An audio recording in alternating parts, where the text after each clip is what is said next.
Halo anak-anakku sekalian, siswa-siswi SD Karanaloba kelas 6. Jumpa lagi dalam pembelajaran daring kita. Bagaimana kabarnya hari ini? Sehat-sehat kan? Semoga kita semua tetap dalam keadaan sehat dan tetap terapkan protokol kesehatan dalam keseharian kita ya.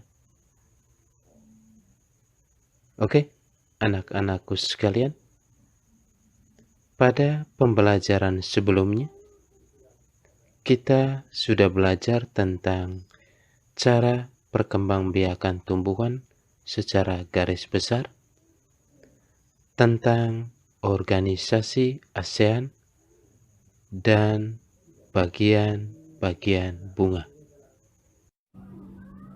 Nah, pada pembelajaran kali ini kita melanjutkan materi tema 1, subtema 1, pembelajaran 3, 4, 5, dan 6 yang Pak usahakan akan Pak sajikan sekaligus dalam satu kegiatan pembelajaran ini.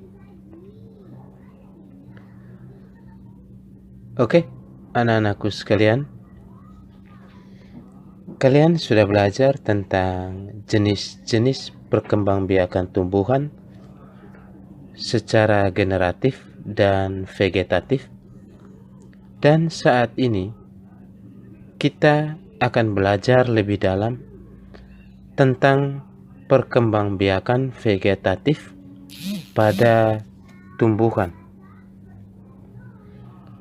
Seperti yang sudah Pak jelaskan pada pembelajaran sebelumnya, perkembangbiakan vegetatif adalah jenis perkembangbiakan yang tanpa melalui pembuahan sel telur dan serbuk sari atau tanpa penyerbukan, ya. Dan perkembangbiakan vegetatif ini secara umum dibagi dalam dua jenis, yaitu vegetatif alami dan vegetatif buatan. Berikut ini beberapa jenis perkembangbiakan vegetatif alami, yaitu yang pertama, akar tinggal atau rizoma. Akar tinggal merupakan batang yang tumbuh mendatar di dalam tanah. Batang-batang tersebut berruas-ruas dan berbuku-buku, yang di setiap buku itu dapat tumbuh tunas dan menjadi individu baru. Jadi contoh untuk tumbuhan yang berkembang biak dengan akar tinggal ini antara lain jahe, lengkuas, kunyit, kencur, dan temulawak. Yang kedua, tunas. Anak-anakku, Pak yakin kalian pernah melihat pohon pisang, ya kan? Coba kalian perhatikan pohon pisang. Di sekitar pohon pisang yang telah dewasa atau besar, akan kita jumpai atau kita lihat tunas-tunas kecil. Tunas ini tumbuh dari pangkal batang induknya. Tunas ini tidak tergantung pada induknya. Meskipun induknya ditebang, tunas ini tetap tumbuh dan akan terus berkembang. Selain pohon pisang, tumbuhan yang berkembang biak dengan tunas ini antara lain bambu, nenas, dan palem.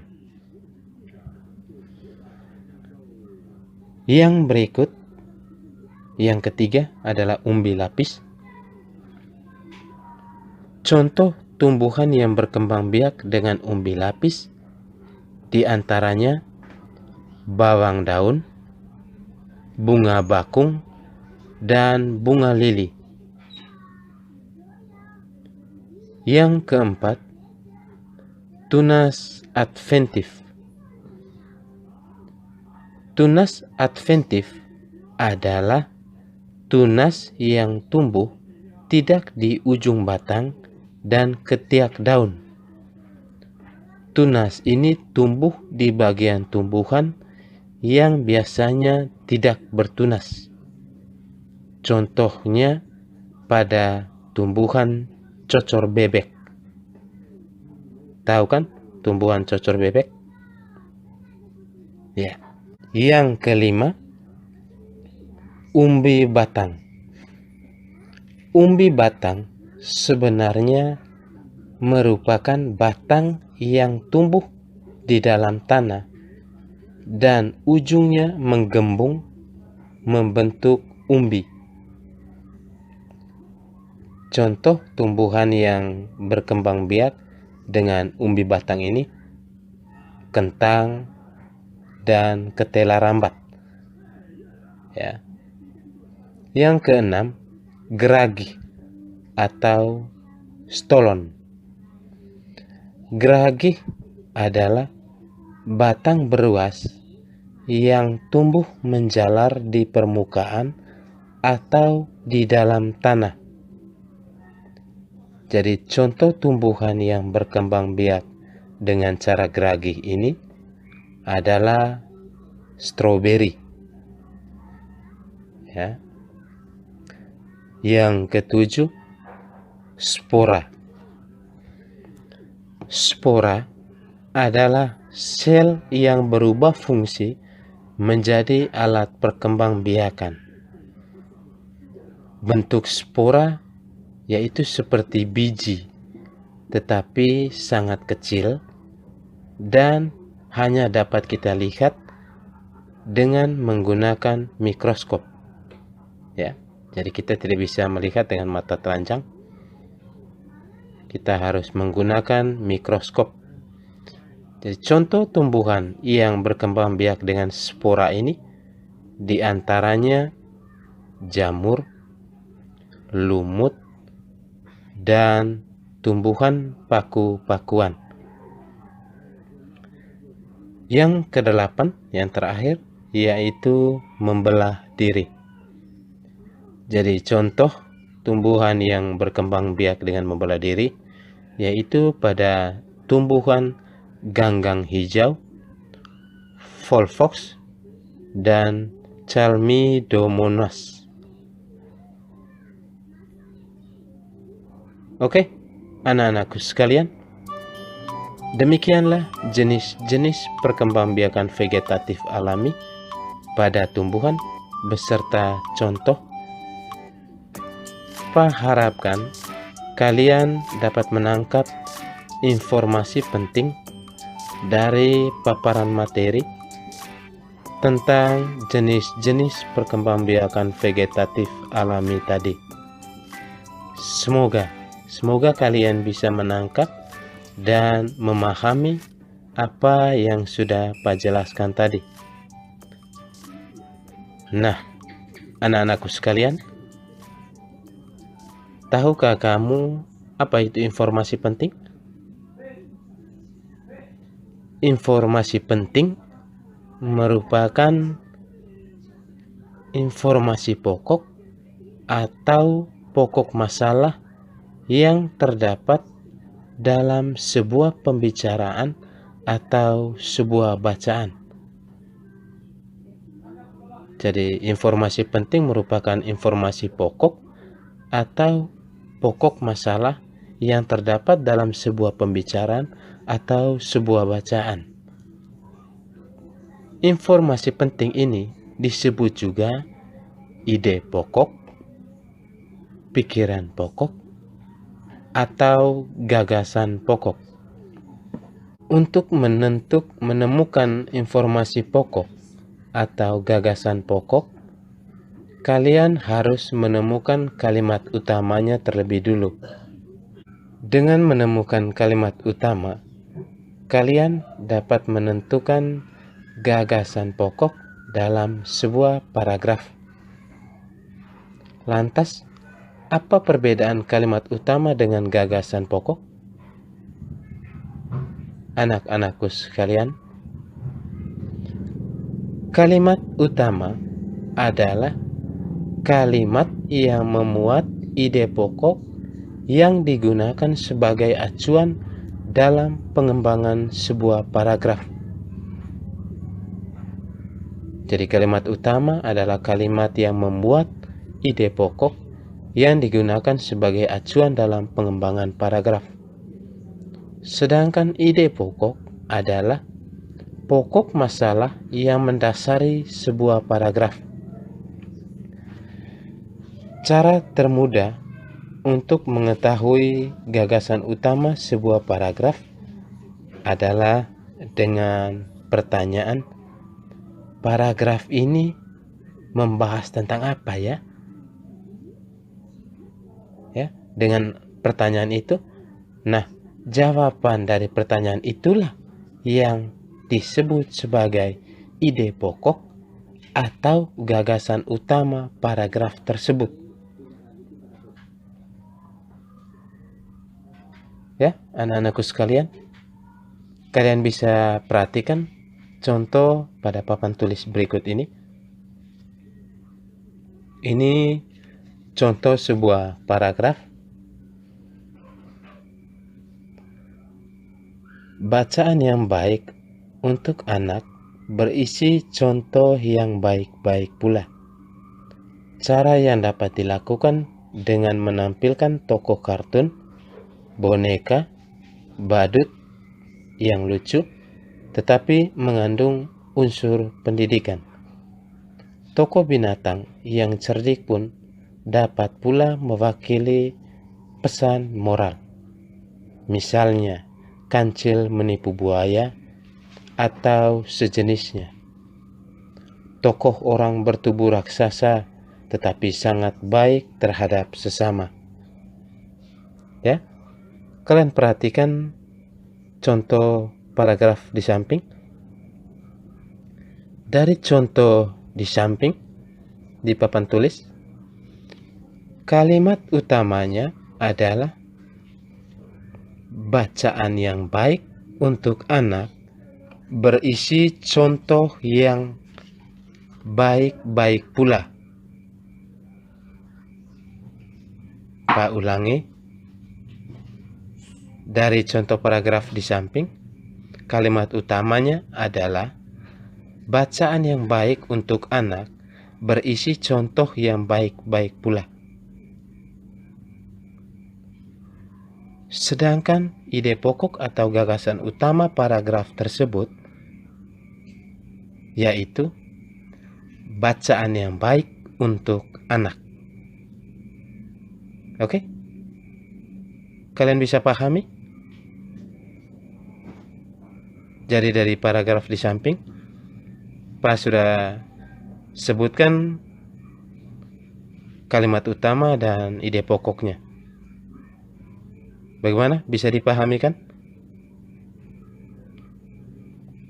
Oke, anak-anakku sekalian, semoga kalian bisa memahaminya. Dan pada contoh paragraf di atas, pada kalimat terakhir, jika kalian perhatikan, ada kalimat tokoh orang bertubuh raksasa tetapi sangat baik terhadap sesama. Nah, anak-anakku sekalian, bersikap baik terhadap sesama merupakan perilaku yang harus kita pupuk dan tumbuh kembangkan dalam kehidupan kita, baik di lingkungan keluarga, masyarakat, maupun dalam lingkungan bernegara. Indonesia merupakan sebuah negara majemuk yang memiliki berbagai keanekaragaman, baik dari segi budaya, agama, ras, bahasa, maupun suku, dan hal-hal lain. Nah, sebagai warga negara yang baik, kita harus menyikapi keanekaragaman ini dengan tetap berpedoman pada nilai-nilai yang terkandung dalam dasar negara kita.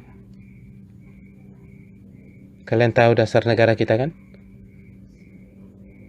Ya, Pancasila merupakan dasar negara kita. Berikut ini, anak-anakku, kalian dapat perhatikan pengamalan nilai-nilai Pancasila dari setiap sila dalam kehidupan kita. Oke, kita mulai dari sila pertama. Sila pertama, pengamalan sila pertama. Contohnya, yang pertama, memiliki kepercayaan terhadap Tuhan Yang Maha Esa. 2, saling menghargai antara pemeluk beragama. Berikut, toleransi dalam kehidupan bermasyarakat, terutama dengan pemeluk agama lain. Berikut, menghargai saudara atau teman yang tengah beribadah.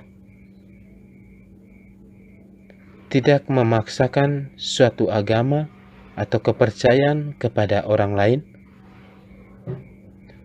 menghargai kebebasan dalam menjalankan ibadah sesuai dengan agama dan kepercayaan masing-masing.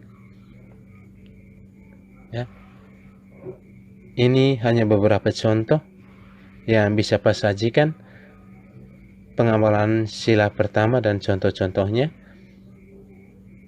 Yang kedua, pengamalan sila kedua, contohnya mengakui persamaan derajat, hak, kewajiban setiap manusia, tidak membeda-bedakan suku, keturunan, agama, kepercayaan, jenis kelamin,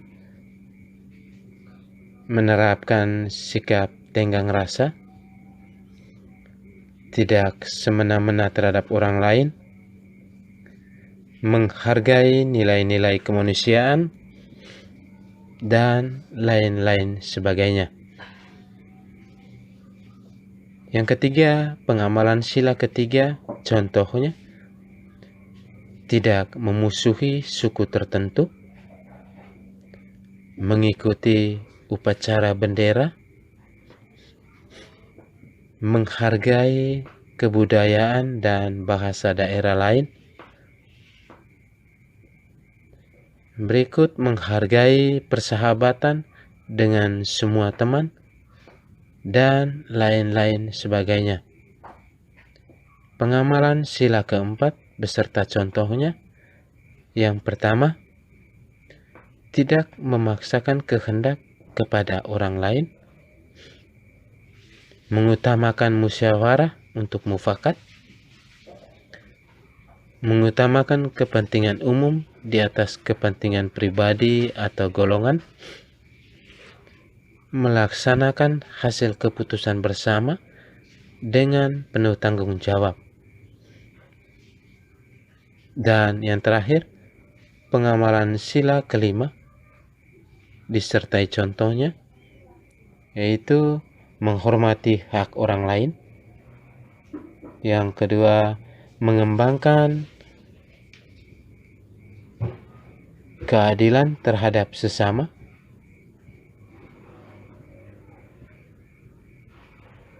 Yang berikut, menjaga keseimbangan antara hak dan kewajiban, dan lain-lain sebagainya. Ya. Oke, anak-anakku sekalian, bagaimana? Jenuh? Bosan ya? Semoga kalian saat ini masih tetap semangat ya. Oke, kita lanjut lagi. Anak-anakku sekalian, seperti yang sudah Pak jelaskan tadi, bahwa negara kita ini adalah negara yang majemuk dalam berbagai hal dan aspek kehidupan. Salah satu kemajemukan itu dapat kita lihat dalam contoh, yaitu dalam hal mata pencaharian. Ya, ada yang bekerja sebagai sopir, perawat, dokter, tukang bangunan, pembuat karya-karya seni seperti patung, lukisan, dan lain-lain sebagainya, ya.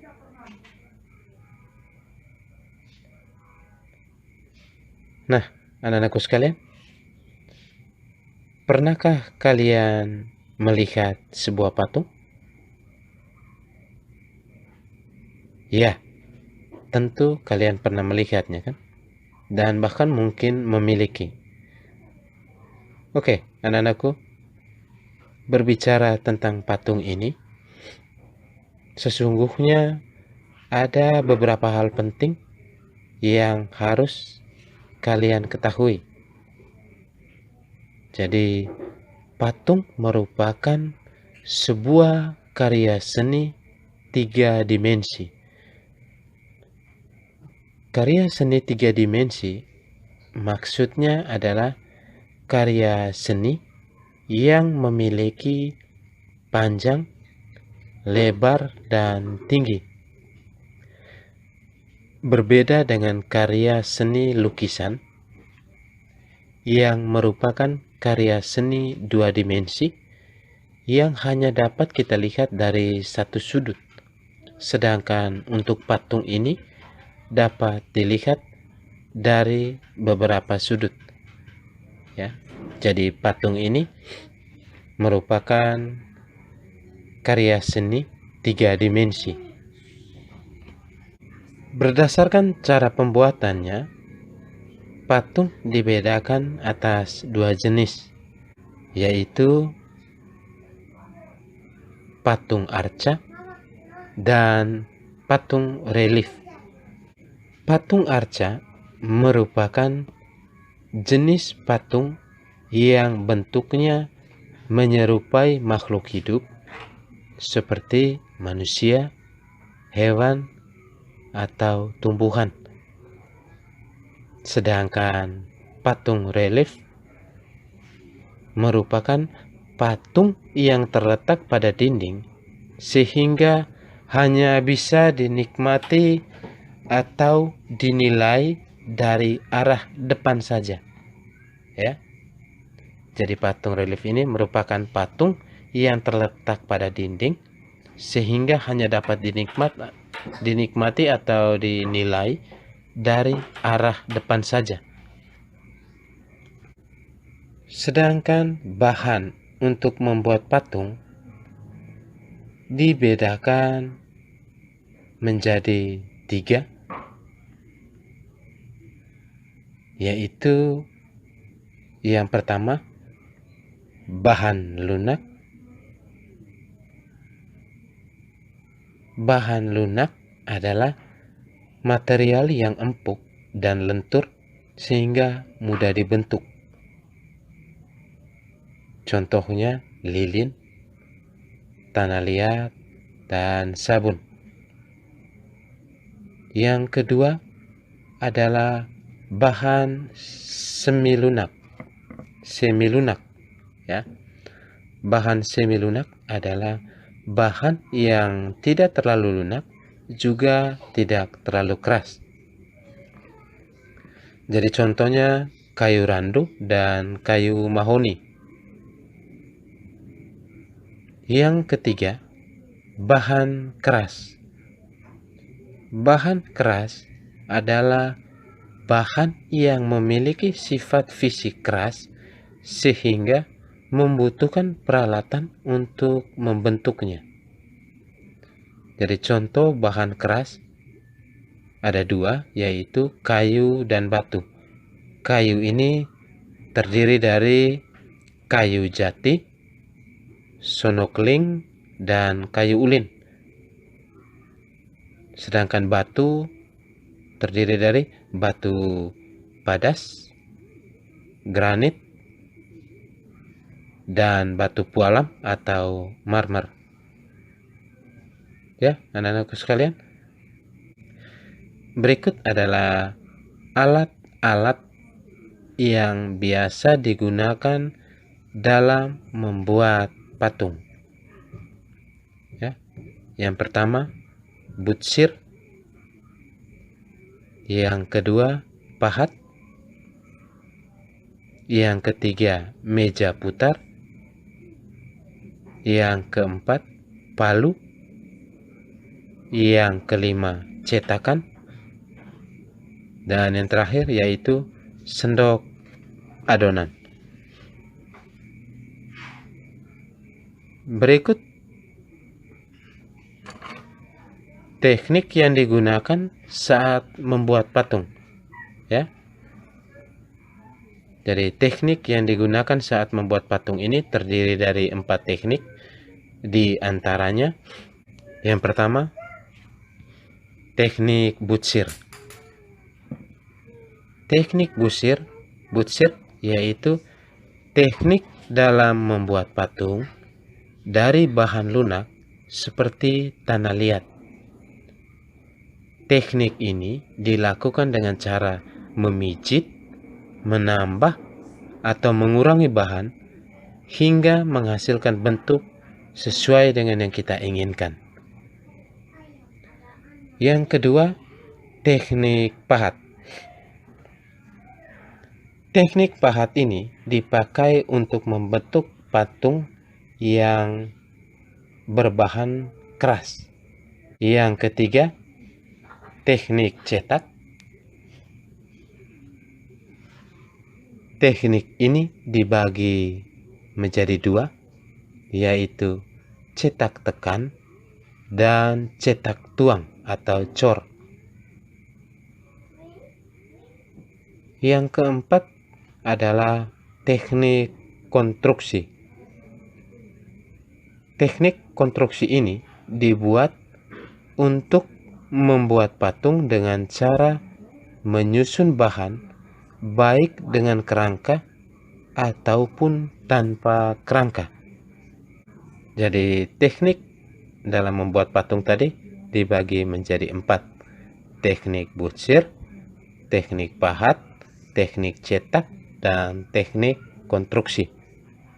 Oke, anak-anakku sekalian, bagaimana?